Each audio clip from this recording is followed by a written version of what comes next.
กิจดีจะติดต่อตั้งเมื่อยังอยู่ไปให้ดีมีธรรมเข้าค้ำชูดีจะอยู่แบ่งภาคเมื่อจากเอ่ยขอถวายความนอบน้อมแด่พระรัตนตรัยมีพระพุทธเจ้าเป็นต้นขอถวายความเคารพพระมหาเถระ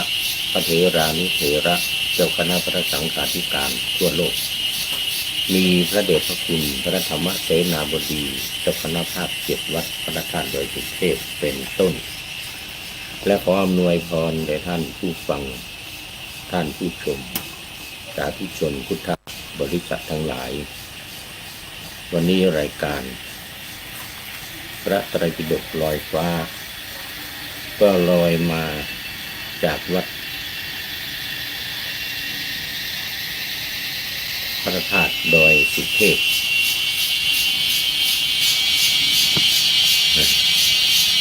ผ่านทางเฟซบุ๊กไลฟ์สวัยเทพบุญเข้าสู่สถานีวิทยุ5 แห่งอากาศในเวลา 8-9 นาฬิกา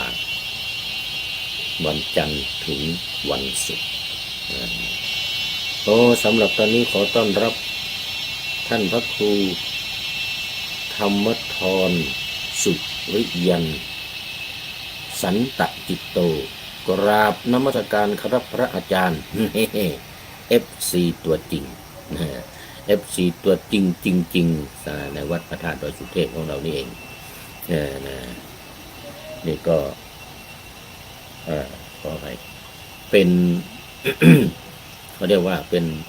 อาทิกัลยาโน เป็นผู้ที่มีความงามในเบื้องต้นนี่เราบัญญัติไว้แล้วในรายการของเราทุกรายการท่านใดที่เข้ามาแต่หัวรุ่งเขาเรียกว่าไก่ยังไม่ทันโหสุริโยยังไม่จับขอบฟ้าก็ป่าหน้าธรรมะยังไม่เสร็จ เป็นอาทิกัลยาณังเป็นผู้มีความงามในเบื้องต้นได้แก่ศีลท่านพระครูธรรมธรสุริยันสันตจิตโตบอกว่าพระอาจารย์กราบนมัสการเดียวพระอาจารย์ต่อรถได้หรือยังครับโอ้ยังครับผมยังตอนนี้ติดต่อรถยังไม่ได้คือจะไปจังหวัดแพร่แต่ไปแน่นอนเพราะว่าเรายังมีเวลาอยู่นะคงจะเป็นวันพรุ่งนี้ท่านพระครูโยมบิดาของท่านพระครูโสพลปริยัติวัดพระสิงห์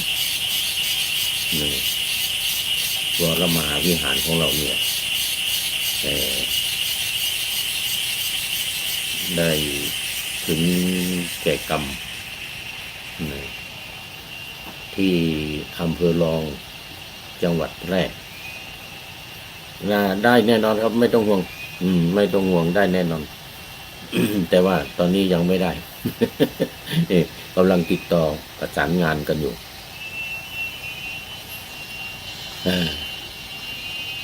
ก็วันเพราะว่าจากประชุมเพลิงเดี๋ยวเขาเรียกอะไรชาปนกิจเนี่ยชาปนกิจศพในวันพฤหัสในวันพฤหัสก็ยังเหลือเวลาอีก2 วันแล้ววันนี้วันที่30อยู่30เป็นวันอังคารพุธพฤหัสครับน่าจะเป็นวันพุธเราน่าจะไปกันวันพุธตอนบ่ายเสร็จแล้วเราก็ไปค้างคืน1 คืน ค้างคืน1 คืนหรือไม่ค้างคืนก็กลับอาจจะไปตอนเช้าแล้วก็กลับก็ได้นั่นแล้วแต่ดูเหตุการณ์ก่อนแต่ก็ได้ร่วมงาน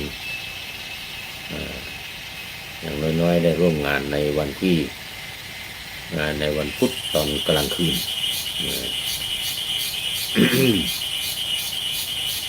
ครับขอบคุณมากโอ้อาทิกัลยาโนเข้ามาแล้วนะ3 สถานีวิทยุคลื่นสีขาวเพื่อชาวประชาวัดปากทางเจริญอำเภอดอยหล่อจังหวัดเชียงใหม่มีท่านพระครูอภิวัฒนวิกรมท่านพระครูรองเจ้าคณะอำเภอดอยหล่อเป็นผู้อำนวยการ4 สถานีวิทยุชุมชนคณะสงฆ์อำเภอฝางจังหวัดเชียงใหม่วัดพระพุทธบาทอุดมมีท่านพระเดชพระคุณหลวงพ่อพระครูสุจิตตานุรักษ์หลวงพ่อเจ้าคณะอำเภอฝาง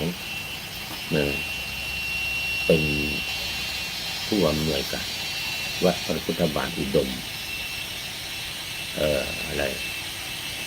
หรือน้ำบ่อชาวา สุดท้ายสถานีวิทยุมจรวิทยาลัยสงฆ์นครลำปางมีอาจารย์จิรศักดิ์ปันลำเป็นผู้อำนวยการ ทั้ง3 สถานีหลังนี้เหมือนกับวัดสายหินเวลา 8-9 นาฬิกาวันจันทร์ถึงวันศุกร์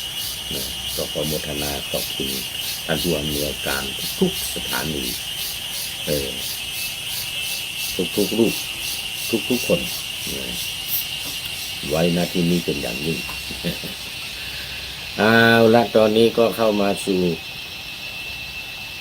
เนื้อหาสาระของรายการวันนี้เป็นพระไตรปิฎกเล่มที่25เหมือนเดิมแต่ว่ามาเริ่มก็เรียกว่าอรรถกถาธรรมนะอรรถกถาธรรมหรือธรรมบทมาเริ่มต้น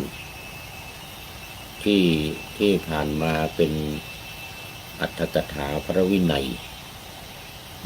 มันจะมีอยู่2 อย่างนะอรรถกถาธรรมกับอรรถกถาพระวินัยดังที่ได้อธิบายไว้แล้วหลายครั้ง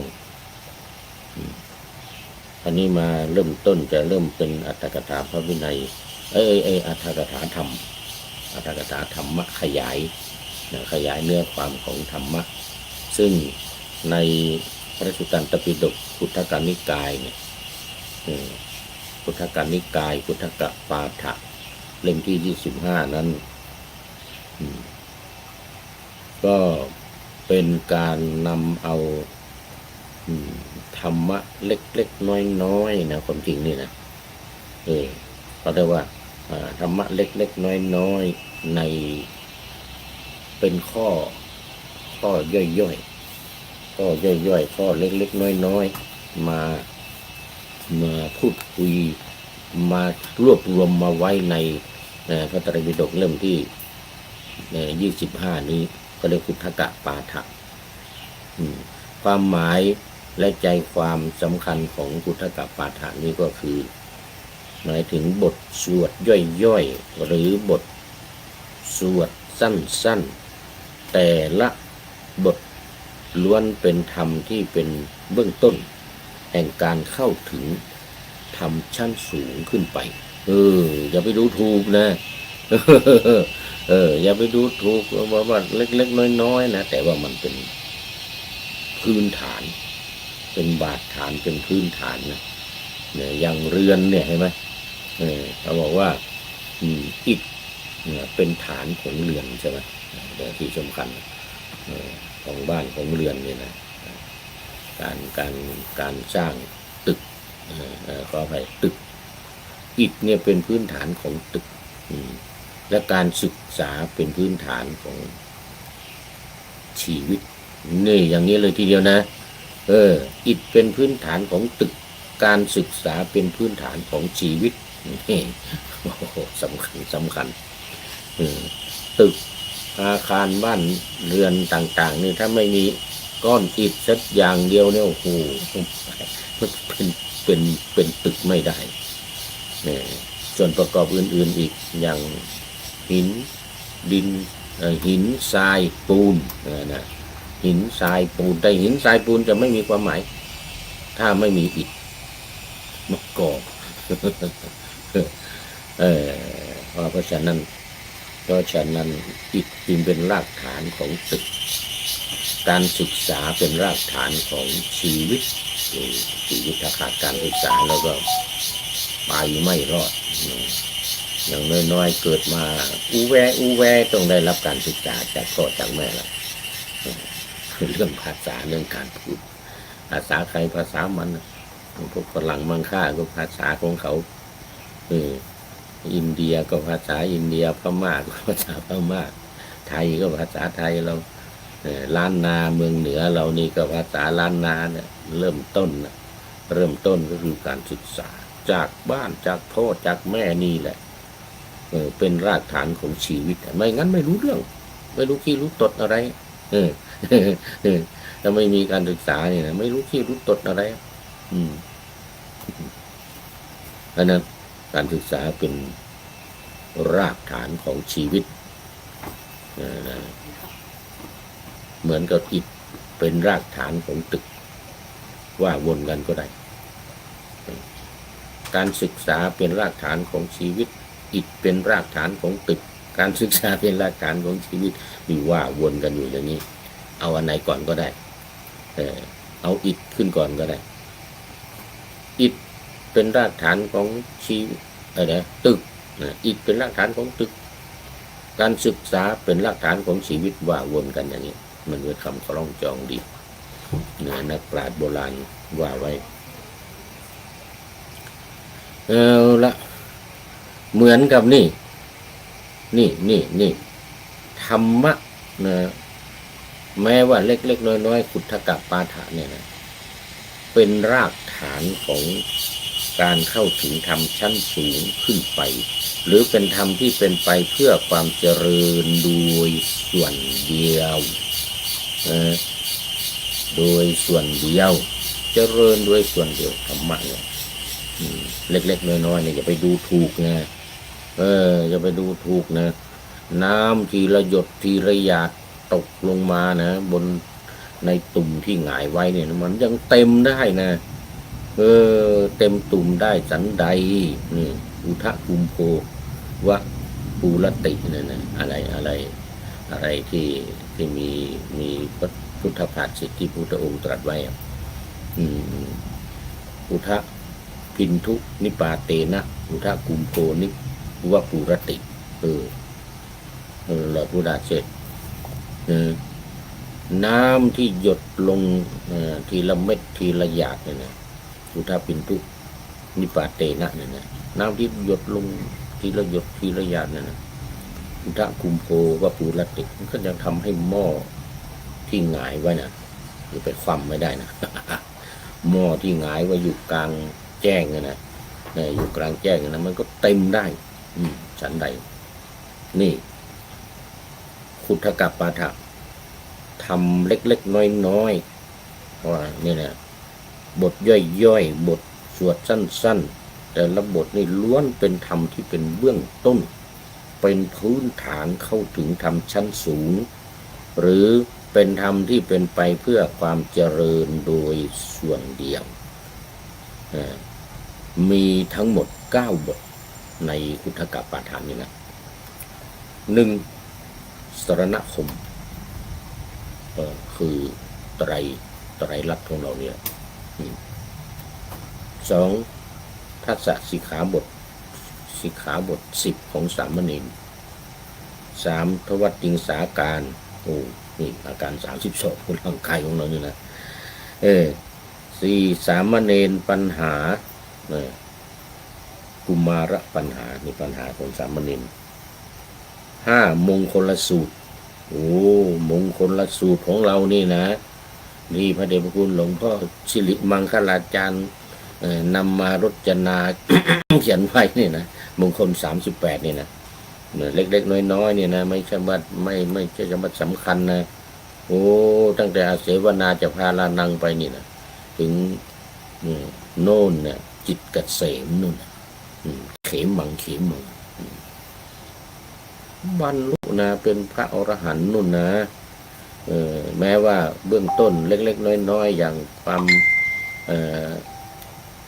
ไม่คบคนพาลในการคบบัณฑิตการบูชาบุคคลผู้ควรบูชามีพระพุทธเจ้าเป็นต้นเนี่ยนะไม่ใช่เล็กๆน้อยๆนะมันจะมาดูถูกนะไม่ใช่ของขี้ไก่นะมันขี้เป็ดนะ โอ้อย่าไปดูถูกนะ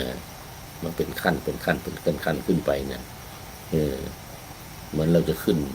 บนบ้าน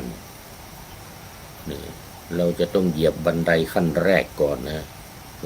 อย่าไปเที่ยวเหยียบที่สองที่สามไม่ได้นะขาหักนะยืดก้าวครับนี่จะขึ้นบ้านอย่าไปเหยียบจะไม่เหยียบขั้นแรกไปเหยียบขั้นที่สองหรือขั้นที่สามไม่ได้เดี๋ยวขาหักนะไม่ได้นะมันต้องเหยียบแต่ขั้นแรกขั้นที่1ที่2ที่3ที่4ขึ้นไปอย่างนี้นี่เรื่องมัน เพราะฉะนั้นเนี่ยมงคลสูตรเนี่ยเริ่มตั้งแต่อาเสวนาเนี่ยก็ไม่ครบคนพาลเนี่ยแต่ว่ามันเป็นพื้นฐานเบื้องต้นมันจะก้าวขึ้นไปแล้วก็โน่นสุดท้ายนั่นจิตเกษมนู่นบรรลุเป็นพระอรหันต์น่ะนี่เรื่องมันน่ะไม่ใช่ธรรมดานะไปดูถูกไม่ได้นะ6รัตนสูตรนี่สูตรที่ว่าด้วยไตรลักษณ์พระพุทธพระธรรมพระสงฆ์เราเนี่ยนะเมื่อกี้สรณคมก็หมายถึงว่าที่พึ่งของเราก็คือพระธรรมพระสงฆ์นี่แหละทุกทางสรณังคัจฉามิในเรื่องมันแล้วก็7ติโลกุฏสูตรในสูตรสำหรับที่ว่าทำบุญอุทิศทักษิณานุปทานนี่นะเมื่อวานนี้ไปร่วมงานมาเนี่ยได้บทประพันธ์มาจั่วหัวท่านนายพล ท่านนายพลนเรศจิตลักษณ์บอกว่าจั่วหัวไว้นะอันนี้จั่วหัวรายการเป็นบทประพันธ์ได้มาจากงานศพเมื่อวานนี้ไปงานศพคุณโยมสุภาพรเพชรวิเศษนู่นวัดสายมูลอำเภอหางดงจังหวัดเชียงใหม่ตำบลหางดงอำเภอหางดงนี่อดีตภรรยาของอาจารย์ปั่นอัฏฐเทพนี่ซึ่งเป็นสมัยก่อนทำงานอยู่ด้วยกันนะที่มจร.วิทยาเขตเชียงใหม่อาจารย์ปั่นก็เป็นผู้ช่วยอธิการบดีแต่เรานี่ก็เป็นผู้ช่วยอธิการบดีเหมือนกันแต่คนละแผนกมั้งของเรานี่เป็นผู้ช่วยอธิการบดีฝ่ายบริหารของอาจารย์ปั่นอัฏฐเทพเป็นผู้ช่วยอธิการบดีฝ่ายกิจการทั่วไปเนี่ยสมัยนั้นนานมาแล้วนานในกาเล20 กว่าปีมาแล้ว30แล้วเนี่ย30 กว่าปีมาแล้ว โอ้สมัยอยู่มหาวิทยาลัยนะยังอยู่ร่วมกันกับอาจารย์ปั่นแล้วนี่แหละอาจารย์ปั่นอัฏฐเทพนี่นะเมื่อวานนี้ก็แม่บ้านของอาจารย์ปั่นวันนี้ก็มอบศพให้เป็นอาจารย์ใหญ่โรงพยาบาลมาแล้วอาจารย์ยมอุดสุภาพรเพชรวิเศษแล้วก็ได้หนังสืออาจารย์พระมหาสง่าทีละสังวโรหรือท่านพระครูทีละสุตพจน์เขารวบรวมทำหนังสือเป็นอนุสรณ์ในงานศพของคุณโยมสุภาพรเพ ชรวิเศษเนี่ยเมื่อวานนี้ไปมาไปร่วมงานมาฟังสวดฟังเทศท่านเจ้าคุณภาวนาธรรมาภิรัตน์เป็นองค์แสดงพระธรรมเทศนาอัฏฐาจิเมอากาศิเมยาติมิตาสขาจเมอะไรวะเนี่ยท่านพระครูท่านเจ้าคุณวัดลำปึงเจ้าคณะอำเภอเมืองเชียงใหม่เทศเมื่อคืนที่แล้วนี่นะโน่นนะแล้วก็ได้จั่วหัวมาเล่มหนึ่งนี่มาให้ดีมีธรรมประจำจิตดีจะติดต่อตั้งเมื่อยังอยู่ไปให้ดีมีธรรมเข้าคำชูดีจะอยู่แบ่งภาคเมื่อจากนี่จากหนังสือคู่มือสวดมนต์ทำวัดเช้าวัดเย็นเนี่ยของสถาบันวิปัสสนาธุระโดยพระเดชพระคุณหลวงพ่อพระพรหมวชิระวิมลมุนีนะวิปัสสนาธุระนะแต่ท่านเจ้าคุณพรหมวิมลมุนีพรหมวชิระวิมลมุนีนี่เป็นผู้นำมาลงไว้ในหนังสือสวดมนต์ทำวัดเช้าเย็นนี่เดี๋ยวมีนี่ท่านเจ้าคุณสุธีท่านเจ้าคุณสุธีวชิระบัณฑิตท่านอาจารย์พระมหาอาทิตย์เรานี่แหละผู้ช่วยอาทิตย์ผู้ช่วยเจ้าอาวาสวัดพระธาตุสุเทพเนี่ยนุ่นอยู่วัดอินทขินสะดือเมืองเนี่ยตอนนี้เป็นรองอธิการบดีรองอธิการบดีวิทยาเขตเชียงใหม่มจร.วิทยาเขตเชียงใหม่คนปัจจุบันนี่แหละท่านอาจารย์พระมหาอาทิตย์เรานี่แหละด็อกเตอร์รองศาสตราจารย์ด็อกเตอร์พระมหาอาทิตย์เนี่ยพระสุธีวชิระบัณฑิตนี่นำมา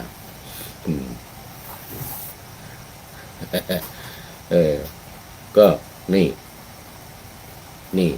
ติโลกุทัสสูตรติโลกุทัสสูตรอย่าไปดูถูกนะติโลกุทัสสูตรนี่นะ8นิธิกันทัสสูตรนิธิกันทัสสูตรโอ้ขุมทรัพย์อย่าไปดูถูกอันนี้ขุมทรัพย์แล้วก็เมตตาสูตร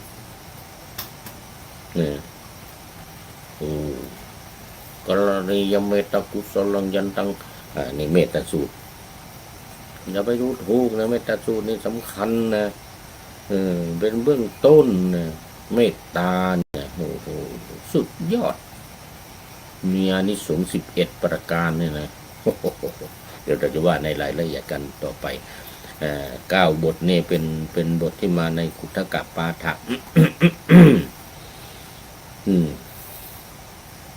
ในเรื่องของสารณคมในเรื่องของอะไรต่างๆนี่นะเป็นเรื่องที่สำคัญมากเลยทีเดียวสารณคมเนี่ยวันนี้จะได้พูดถึงสารณคมเรื่องง่ายๆเรื่องสำคัญไอ้ที่เรื่องง่ายๆที่เราไม่ค่อยสนใจกันนี่แหละแต่มันเป็นเรื่องสำคัญดังที่กล่าวมาเนี่ยเหมือนกับก้อนอิฐนี่นะเหมือนกับก้อนอิฐเหมือนกับการศึกษาหรือเหมือนกับการเดินขึ้นบ้านเนี่ยนะเดินขึ้นบันไดเนี่ยนะขั้นต้นนี่แหละสำคัญเนี่ยนะอันนั้นก็นี่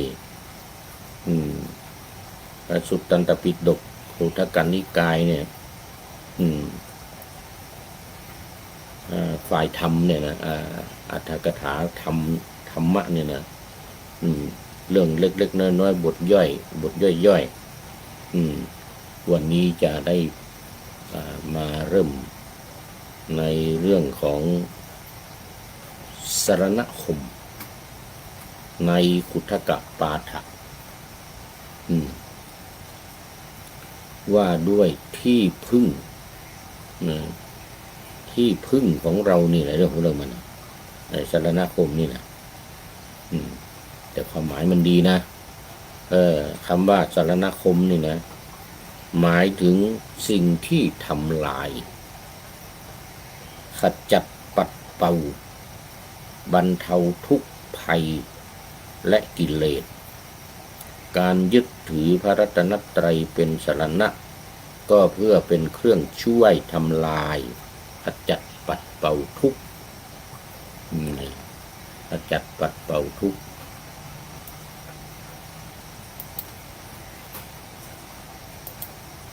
ทำลายขจัดปัดเป่าทุกข์ภัยกิเลสต่างๆในจิตใจให้หมดสิ้นนี่อันหนึ่งการเปล่งวาจาถึงพระรัตนตรัยถือเป็นการบรรพชาและอุปสมบทในสมัยต้นพุทธกาลเรียกว่าติสรณคมนูปสัมปทาการอุปสมบทด้วยไตรสรณคมนะต่อจากภิกขุอุปสัมปทาหรือภิกขุณีอุปสัมปทานะสมัยนั้นนะต่อจากสมัยภิกขุอุปสมบทนะตอนยุคแรกต้นนะต่อจากพอเลิกพระพุทธเจ้าเลิกใช้ภิกขุอุปสัมปทาก็เป็นติสรณคมนังคือการถึงพระพุทธพระธรรมพระสงฆ์เป็นที่พึ่งก็เป็นการบวชแล้วเป็นการบรรพชาแล้วทั้งพระภิกษุทั้งสามเณรเลยนะติดไตรสรณคมเนี่ยนะแล้วต่อมายกเลิกการอุปสมบทภิกษุเหมือนกับที่ว่ามาแล้วในอรรถกถาพระวินัยแหละ ในอรรถกถาพระวินัยเอายกเลิกการอุปสมบทยกเลิกสรณคมสำหรับการอุปสมบทก็มาใช้การอุปสมบทด้วยก็เรียกว่า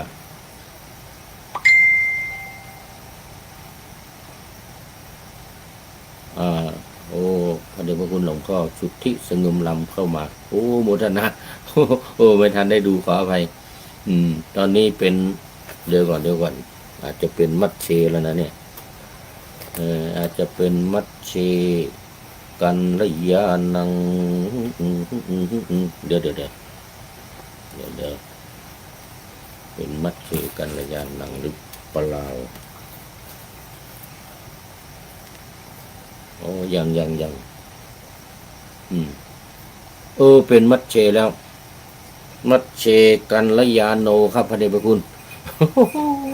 หลวงพ่อสุทธิสงมลำจากจังหวัดบุรีรัมย์อันนี้เป็น FC ตัวจริงเป็น FC เก่าแก่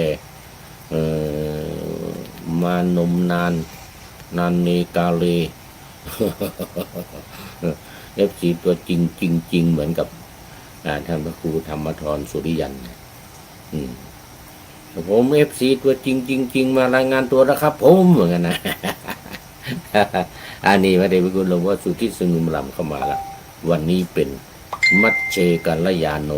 เป็นผู้มีความงามในท่ามกลางหมายถึงสมาธิพระเดชพระคุณหลวงพ่อได้เป็นสมาธิแล้ววันนี้พร้อมด้วยหัวใจใสๆกราบขอบพระคุณไปอย่างยิ่งเป็นการอวยพรวันเกิดให้กับผู้พูดด้วยโมทนาวันเกิดวันอังคารขอบคุณประเดชพระคุณหลวงพ่อเป็นอย่างยิ่ง นี่เขาเรียกว่ารักกันจริงFC ตัวจริงรักกันจริงจะได้บุญก็ให้ความเมตตาอนุเคราะห์เข้ามาทุกรายการไม่ว่าจะเป็นรายการอะไรธรรมบทอะไรธรรมทัศน์ที่ออกทางสถานีวิทยุวบท.2นี่นะแล้วก็ธรรมะหลังธรรมวัดเย็นที่ออกทางวัดพระธาตุดอยสุเทพนี่นะสถานีวิทยุวัดพระธาตุดอยสุเทพแล้วก็อะไรนาวาวังทองของวัดพระธาตุดอยสุเทพเรานี่แหละออกอากาศ2 สถานีวัดพระธาตุดอยสุเทพกับวัดฝายหินนะ ทุกรายการเนี่ยทั้งเช้าทั้งเย็นพระเดชพระคุณหลวงพ่อจะเข้ามาไม่ขาดเลยโอ้กราบขอบพระคุณหลวงพ่อเป็นอย่างยิ่งเนี่ยจากจังหวัดบุรีรัมย์นู่นนะไม่ใช่ใกล้ๆนะโมทนาขอบคุณครับโอ้นี่ครึ่งรายการแล้วอันนี้เราก็มาคราวนี้มาพูดถึงพระรัตนตรัยเดี๋ยวสรณะก่อนเดี๋ยวถ้าพูดถึงรัตนสูตรจริงๆจึงจะว่าเต็มเรื่องนะพระพุทธพระธรรมพระสงฆ์นี่นะเรื่องพระรัตนะเนี่ยนะรัตนตรัยเนี่ยแล้วรัตนตรัยรัตนสูตรเนี่ยเป็นสูตรสำคัญในรายการนาวาวังทองของเราเนี่ยธรรมนาวาวังเนี่ยนะก็จะเน้นในเรื่องของรัตนสูตรมีอยู่สามสูตรรัตนสูตรขันธสูตรแล้วก็อาตานาติยสูตรจะเน้นในรายการนาวาวังทองนู่นนะนาวาวังทองของวัดพระธาตุดอยสุเทพเรานี่แหละ เอานะมาพูดถึงสรณะก่อนสรณะที่เราถือกันมาตั้งแต่เกิดนะชาวพุทธของเรานี่นะถือกันมาตั้งแต่เกิดเป็นเด็กตัวเล็กๆนะแม่อุ้มอยู่นี่นะเวลาไปวัดเนี่ยแม่ก็จะอุ้มไปด้วยไม่ว่าจะ1 เดือน2 เดือน5 เดือนตีนเท่าฝาหอยก็ตาม เราก็จะไปรับสรณะกันรู้เรื่องบ้างไม่รู้เรื่องบ้างไปกับแม่ไปกับพ่อไปกับแม่ไปวัดนี่นะตั้งแต่สมัยเป็นเด็กเลยนะสมัยตีนเท่าฝาหอยนะแม่อุ้มไปเวลาไปวัดก็อุ้มไปเกิดมาใหม่ๆก็ต้องเอาไปมัดมือแล้วเอาไปให้หลวงพ่อมัดมือแล้วให้ตุลุงมัดมือแล้ว รับขวัญไปรับอะไรสรณะเนี่ยก็หลวงพ่อหลวงปู่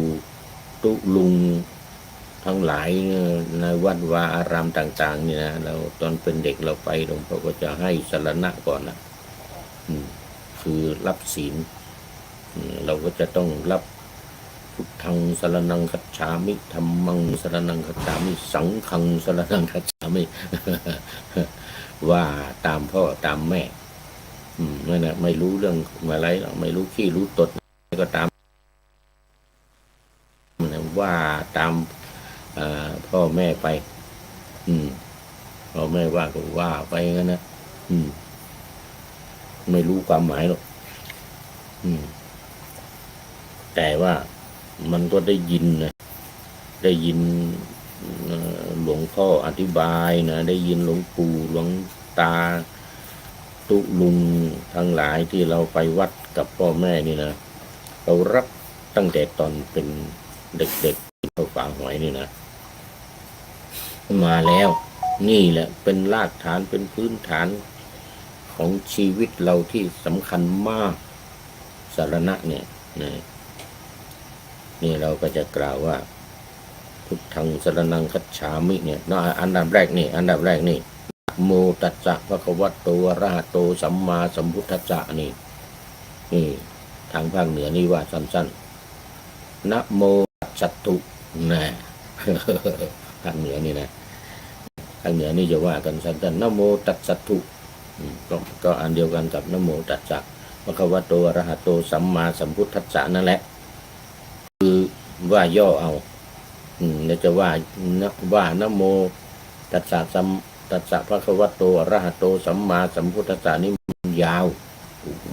ดึงมันจำยากสมัยเราเป็นเด็กเนี่ยนะเราไปหลวงพ่อจะเทศเนี่ยฟังหลวงพ่อหลวงพี่ทั้งหลายให้ขึ้นเทศนี่นะจะขึ้นนะโมตัสสะตุนะเราจะเขียนไว้อย่างนั้นเลยนะโมตัสสะตุเอาสั้นจำสั้นๆจำง่าย เออเป็นนะโมตัสสะบวกกับอัตถุ อัตถุแปลว่าจงมีความนอบน้อมของเราเนี่ยจงมีเออแต่ต่อพระผู้มีพระภาคเจ้านะพระควโตนะอรหัตโตผู้เป็นพระอรหันต์เนี่ยสัมมาสัมพุทธัสสะผู้ตรัสรู้ชอบด้วยพระองค์เองเนี่ยไม่มีใครสอนตรัสรู้เองเนี่ยเราแต่ว่าเราว่าอัตถุมันจะอัตถุมันไม่มีในนั้นแต่ว่าทางภาคเหนือเราเนี่ยครูบาอาจารย์เวลาจะเทศธรรมเนี่ยนะจะเทศธรรมจะด้วยเขียนเนี่ยนะก็จะเขียนว่านะโมตัสสะถุแทนคำว่านะโมตัสสะภะคะวะโตอะระหะโตสัมมาสัมพุทธัสสะอัตถุเนี่ยไม่ต้องว่าแต่นะโมตัสสะกับบวกกับอัตถุเป็นนะโมตัสสะถุเวลาเขียนจะเขียนง่ายๆสั้นๆเวลาว่าเราก็จะว่ากันสั้นๆเวลาเราจะไหว้พระนี่นะเราก็ไม่ต้องนะโมตัสสะภะคะวะโตอะระหะโตสัมมาสัมพุทธัสสะไม่ต้องนะโมตัสสะถุจบ ง่ายๆแล้วก็ท่องกันปากติดหูติดตาติดใจประจำเนี่ยประจ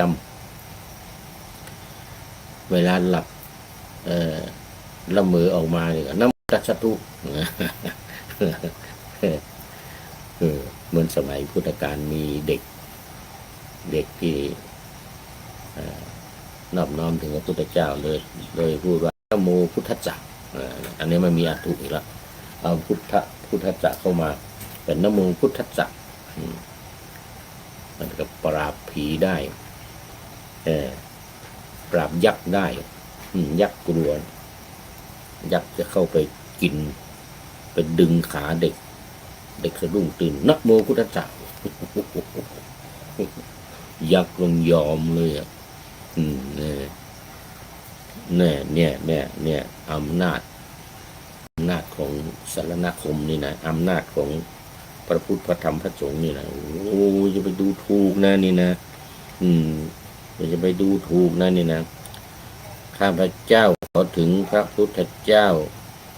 เดี๋ยวก่อนอันนี้ก่อนเดี๋ยวกี้เมื่อวานอันนี้ก่อนขอนอบน้อมพระผู้มีพระภาคอรหันตสัมมาสัมพุทธเจ้าพระองค์นั้นเนี่ยตัดสะเป็นวันนั้นเลยนะตัดสะแปลว่าพระองค์นั้น นะโมตัสสะ แล้วเราก็ว่ากันว่านะโมตัสสะถุนะเวลาเขียนก็เขียนอย่างนี้แหละทางภาคเหนือนี่นะ นะโมตัสสะถุความหมายก็คือเนี่ยขอนอบน้อมพระผู้มีพระภาคอรหันตสัมมาสัมพุทธเจ้าพระองค์นั้นทีนี้ถ้ากับแปลตามศัพท์จริงๆเนี่ยนะมันจะแปลว่า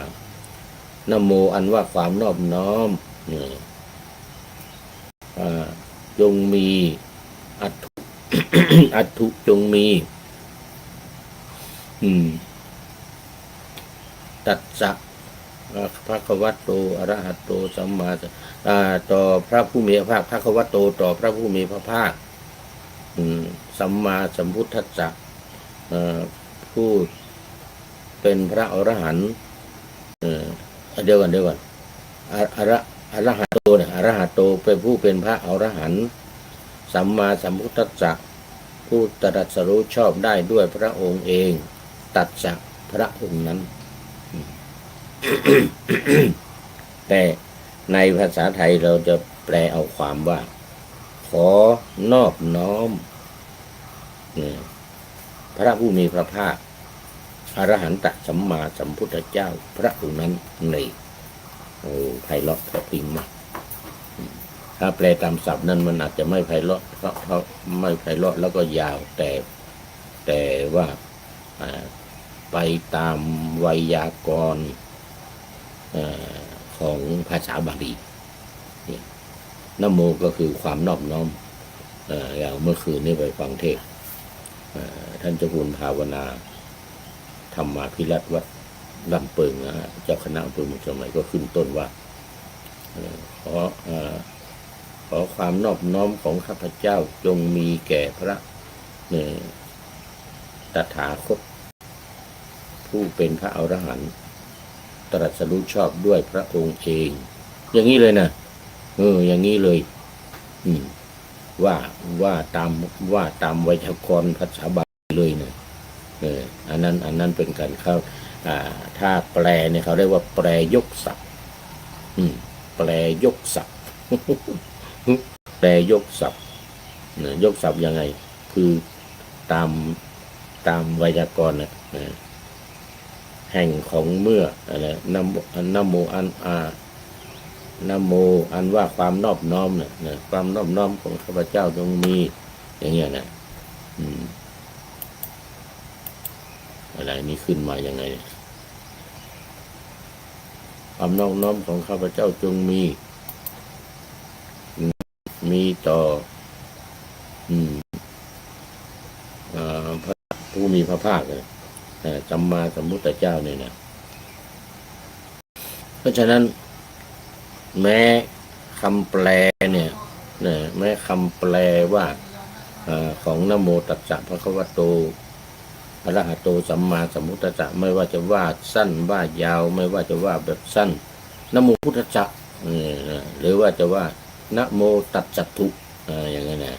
ก็แล้วแต่ว่าจะย่อครับจะย่อเป็นยังไงนะความหมายมันต้องเป็นอย่างนี้คือความนอบน้อมขอนอบน้อมพระผู้มีพระภาคเจ้าขอนอบน้อมพระผู้มีพระภาคอรหันตสัมมาสัมพุทธเจ้าพระองค์นั้นนี่เราต้องจำไว้ให้ดีความหมายและคำแปลของสิ่งที่เราว่ากันทุกวันเวลาไปรับศีลเราก็ว่านะโมตัสสะภะคะวะโตเวลาจะว่าถวายสังฆทานนี่เราก็ว่านะโมตัสสะภะคะวะโตอะระหะโตก่อนอย่างนี้นะแล้วก็ว่าอิมานิมะยังพันเตปัตตานิสัพปริวารานิภิกขุสังฆัสสะอะไรก็ตามนะก่อนหน้านั้นเนี่ยเราต้องว่านะโมตัสสะนะโมตัสสะคือหมายถึงว่าเราต้องนอบน้อมถึงพระรัตนตรัยนอบน้อมถึงพระพุทธเจ้าพระธรรมและพระสงฆ์เนี่ยนะเพราะว่าเราจะกล่าวอยู่เสมอว่าเราเนี่ยขอถึงพระพุทธเจ้าเป็นสรณะคือเป็นที่พึ่งเพราะอะไรเพราะว่าสรณะเนี่ยมันหมายถึงสิ่งที่ทำลายขจัดปัดเป่าบรรเทาทุกข์ภัยและกิเลสการยึดถือพระรัตนตรัยเป็นสรณะก็เพื่อเป็นเครื่องช่วยทำลายขจัดปัดเป่าทุกข์ภัยโดยเฉพาะเรื่องของกิเลสภายในใจของเราเนี่ยความโลภความโกรธความหลงหรือราคะก็ได้ราคะกับโลภะเนี่ยอันเดียวกันความโลภกับ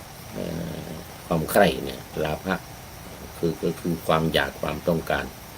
ความโลภอยากจะเอาทรัพย์สิ่งของสมบัติของคนอื่นหรืออยากจะได้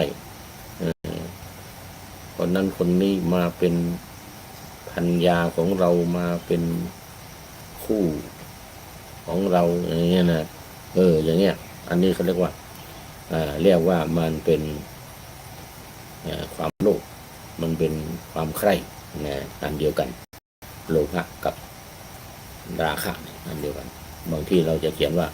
ราคะโทสะโมหะหรือบางที่จะว่าโลภะโทสะโมหะคำว่าโลภะกับราคะมีความหมายเท่ากันมันจะขจัดปัดเป่ากิเลสของเราได้ยังไงก็คือว่าเราถือเป็นที่พึ่งเป็นสรณะเป็นเครื่องทำลายของเราได้โดยการเอาพระพุทธเจ้าเป็นตัวอย่างเอาธรรมะมาเป็นข้อปฏิบัติใช่ไหมและเอาพระอริยสงฆ์ที่เขาถึงพระพุทธเจ้าแล้วเนี่ยที่เป็นพระอรหันต์เนี่ยอย่างพระอัญญาโกณทัญญะวัปปะพัทติยะมหานามะอัสสชิหรือพระสารีโมคคัลลา หรือพระอรหันต์ทั้งหลายอรหันตสาวกทั้งหลายเนี่ยที่เป็นที่เราเรียกว่าเป็นสรณะเนี่ยเราเอาผู้ที่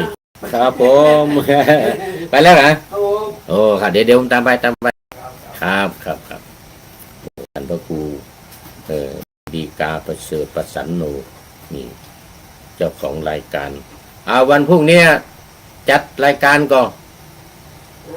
วันพรุ่งนี้รายการวันพระ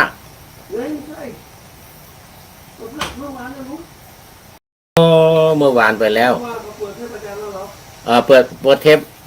ปิดรายการที่จัดแล้วนั่นนะธรรมะชั้นน้ำมันเอาแต่ปิฎกเราฟ้าแทนได้ครับขอบคุณมากท่านอาจารย์พระครูวติกาประเสริฐประสันโนเป็นเจ้าของรายการธรรมะประจำวันพระของวัดพระธาตุดอยสุเทพเนี่ยแล้วก็แต่ให้ผู้พูดเป็นผู้จัดแทนบันทึกไว้ตั้งชื่อว่าวันพระชนะมารวันพระชนะมารเดี๋ยววันพระหน้าก็บันทึกไว้อีกบันทึกไว้ล่วงหน้าให้ทางสถานีเปิดเพราะว่ามันเป็นเวลา1 ชั่วโมงที่ผ่านมาก็ท่านพระครูกาเป็นผู้บรรยายแต่ว่าตอนนี้ท่านก็ขอให้ผู้พูดเป็นผู้บรรยาย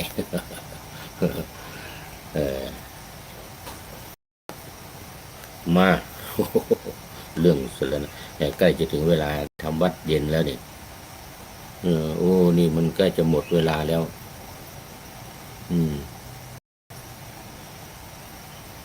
เดี๋ยวไม่ยังไม่หมดเวลาแต่ว่าใกล้จะถึง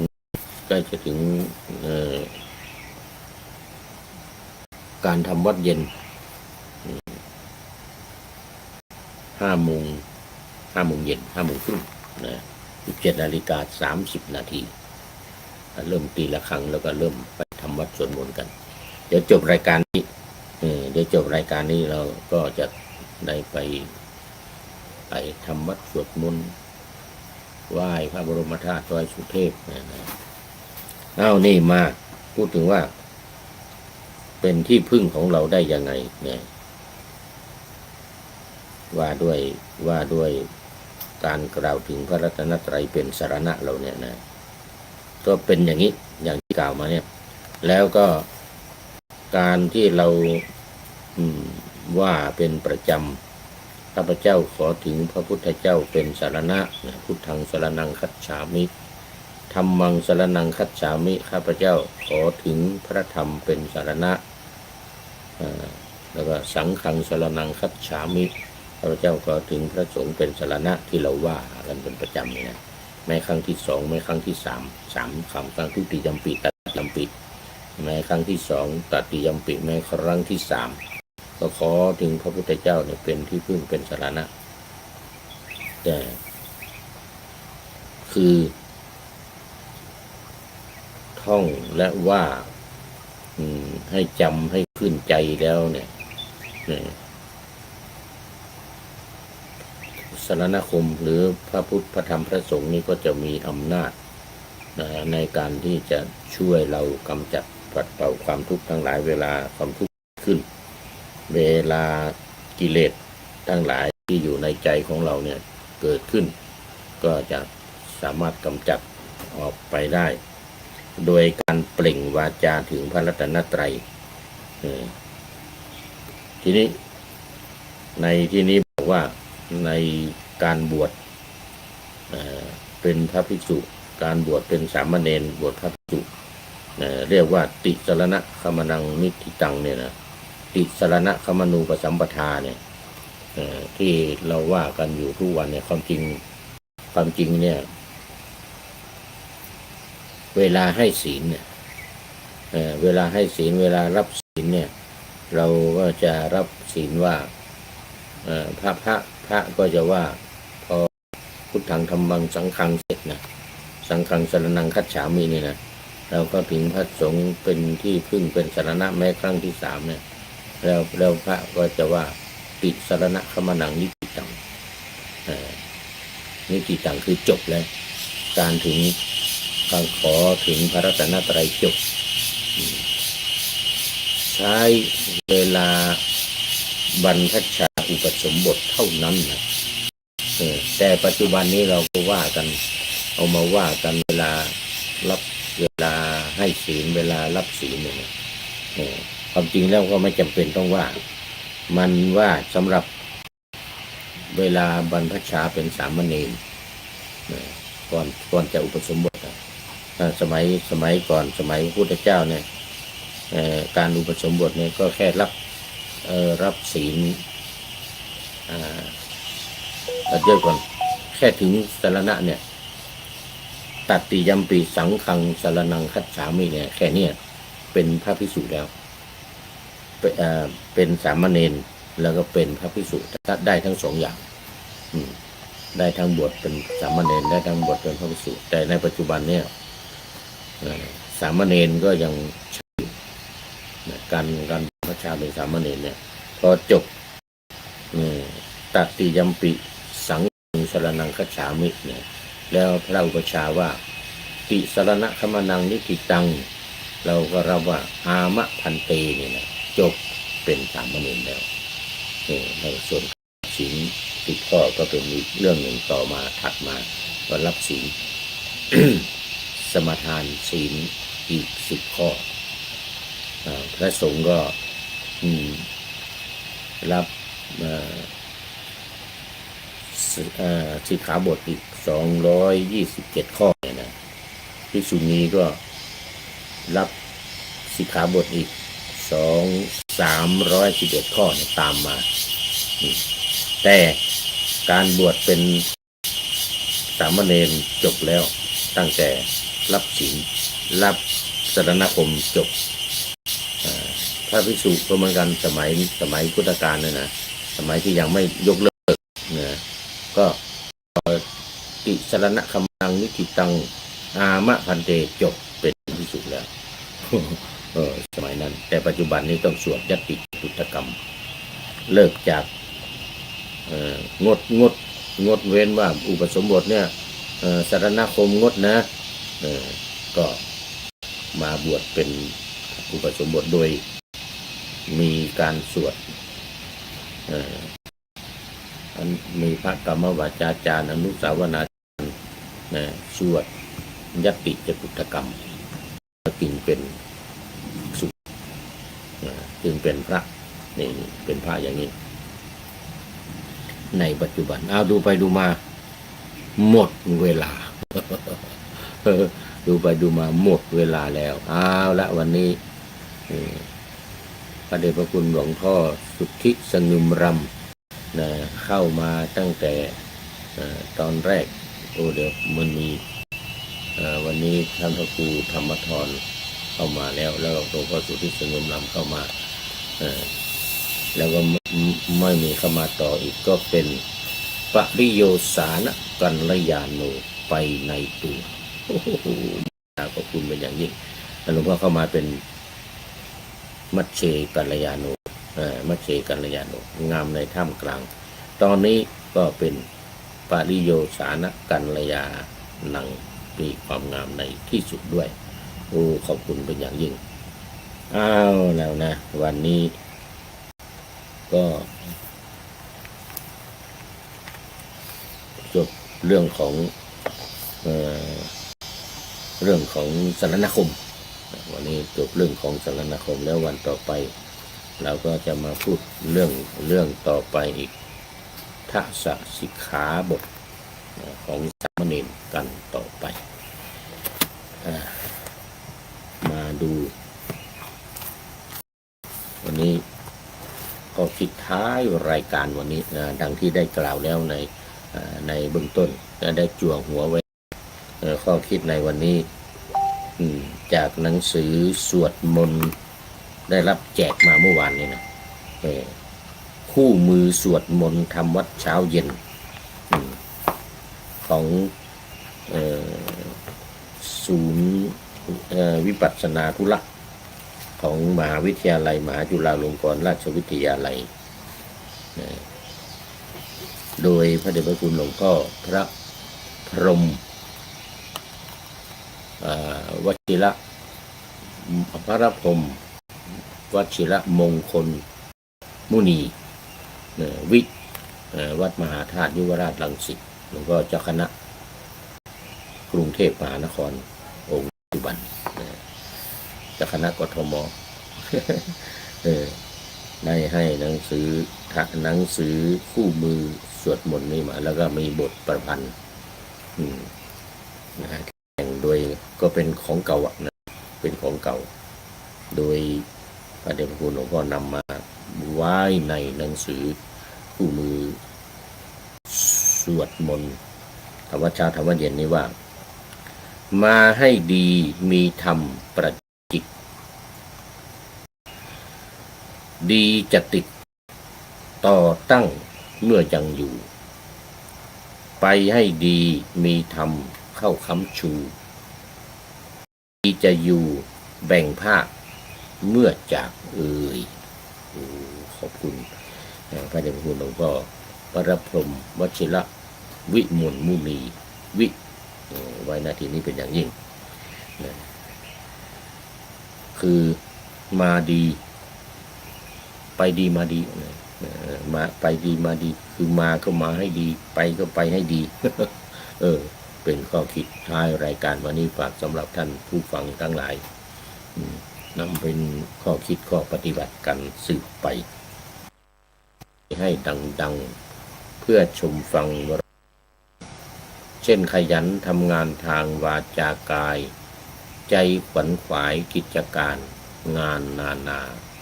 บำเพ็ญสาธารณประโยชน์เว้นสิ่งที่มีโทษโหดเยี่ยงสาประกอบแต่กรรมดีมีราคาแสวงหาเงินทองครองใจเสียสละพละทรัพย์นับมากน้อยไม่ให้ล้านก็ให้ร้อยไม่ด้อยผลเอื้อคนรวยช่วยคนยากปากคนจนให้ทุกคนเท่ากันมาตรฐานเดียวขอ